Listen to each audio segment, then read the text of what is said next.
Hi folks, JJ here with San Juan Waterworks. In this video today we're going to talk about covering your backflow, okay?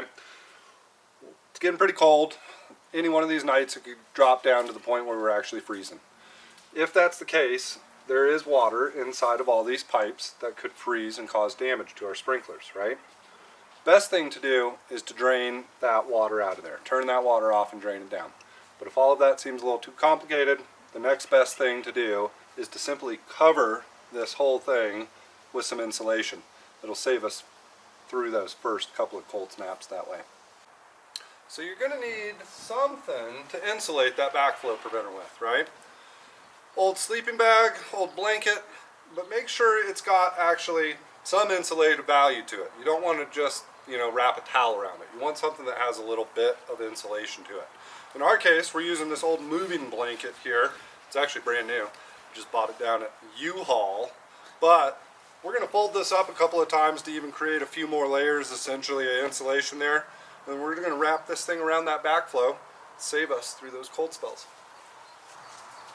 So what we're looking to do here is to insulate everything all the way down to the ground. We want everything covered really well with whatever we're using. So you just drape it over it there. Make sure you're tucking it in down behind it. Again, we're just trying to make sure that the air itself can't get right to any of that metal at any point.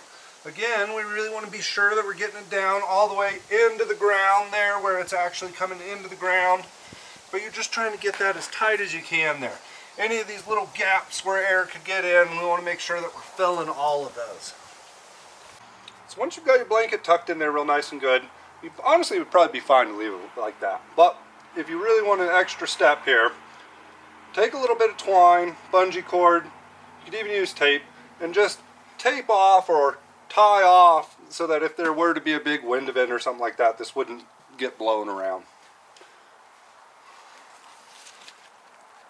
You want to remember that you're going to have to take this off at some point too. So don't get over crazy with this part. You're just making sure that the blanket itself isn't going to blow away in the event of a windstorm. So there we go. Now that we've got this thing all buttoned up here, we're ready to take a little bit of a freeze. Again, this only saves us through a semi-freeze, right? If it gets really cold, obviously we're still going to have issues in here. It's the real reason that we want to drain or blow out the sprinkler system at some point. But this will buy us some time.